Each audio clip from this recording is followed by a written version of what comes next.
नांदगाव तालुक्यातील जातेगावमधून एक अत्यंत धक्कादायक आणि मन सुन्न करणारी घटना समोर आली आहे. ज्या वयात वडिलांचा आधार व्हायला हवा, त्याच वयात एका तरुणाने जन्मदात्यालाच निर्गुणपणे संपवल्याचा प्रकार समोर आला आहे. वडील रागवतील, मारतील, आपल्याला काहीतरी करून टाकतील, या भीतीतून एका 20 वर्षीय मुलाने आपल्या 58 वर्षीय शेतकरी वडिलांचा लोखंडी पाईपाने खून केला. विठ्ठल गायकवाड असं दुर्दैवी वडिलांचं नाव आहे. ही घटना रविवारी मध्यरात्री घडली आणि सोमवारी सकाळी उघडकीस आली. जातेगाव गावच्या बाहेर असलेल्या शेतात विठ्ठल गायकवाड यांची एक छोटी झोपडी आहे. रविवारी सकाळी ते घरात दिसले नाहीत. नंतर दुपारच्या सुमारास त्यांचा मृतदेह त्या झोपडीत रक्ताच्या थारोळ्यात आढळून आला. डोक्याला गंभीर जखमा झालेल्या होत्या. प्रथमदर्शनीय हा खून कोणीतरी अज्ञात व्यक्तीनं केल्याचा संशय व्यक्त करण्यात आला होता. मात्र या प्रकरणात खरा धक्का देणारा खुलासा नांदगाव पोलिसांनी काही तासातच केला. पोलिसांनी तपास सुरू केला, घटनास्थळाची पाहणी केली आणि मृत व्यक्तीचा मुलगा कृष्णा उर्फ सावता गायकवाड यांची चौकशी सुरू केली. सुरुवातीला तो पोलिसांना गोंधळात टाकण्याचा प्रयत्न करत होता. वडिलांना कोणीतरी वडिलांना कोणीतरी मारलं असावं, आपल्याला काही माहिती नाही, असं तो सांगत होता. मात्र पोलिसांच्या बारकाईच्या चौकशीत त्याच्या बोलण्यात विसंगती आढळली.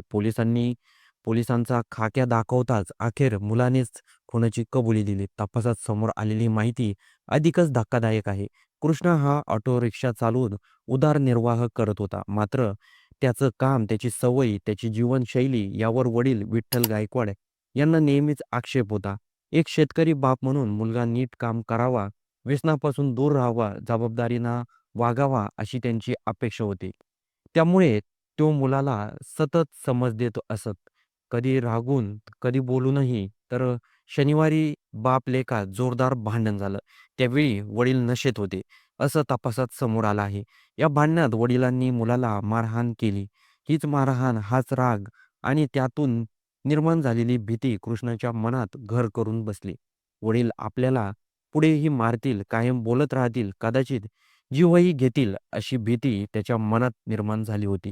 याच भीतीतून रविवारी कृष्णाने टोकाचं पाऊल उचललं. वडील झोपडीत झोपले असताना त्याने लोखंडी पाईप उचलला आणि वडिलांच्या डोक्यावर जोरदार वार केला. एक नव्हे तर अनेक वार करून त्याने वडिलांचा निर्घृणपणे खून केला. इतकंच नाही तर खून केल्यानंतर त्याने स्वतःच बनाव रचला. वडिलांचा खून कुणीतरी अज्ञात व्यक्तीनं केला असावा, असा देखावा निर्माण करण्याचा त्याने प्रयत्न केला. मात्र नांदगाव पोलिसांनी या संपूर्ण घटनेचा आढावा काही तासातच छाला लावला. मनमाडचे उपविभागीय पोलीस अधिकारी बाजीराव महाजन यांनी घटनास्थळी भेट देऊन तपासाचं मार्गदर्शन केलं. निरीक्षक भदाने, सहाय्यक निरीक्षक बडे, उपनिरीक्षक गावित आणि त्यांच्या पथकाने तपासात महत्त्वाची भूमिका बजावली. अखेर कृष्णाला अटक करण्यात आली असून त्याच्यावर खुनाचा गुन्हा दाखल करण्यात आला आहे. ही घटना केवळ एक गुन्हा नाही, तर मानवी नात्याला काळिमा फासणारी आहे. बाप-लेकाचं नातं हे प्रेम, आधार, विश्वासाचं असतं.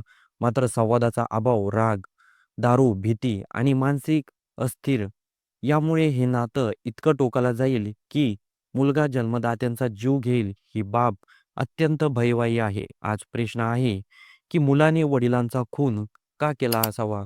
पण त्यामागे व्यवस्थेचे अपयश आहे का? संवादाचा अभाव आहे का?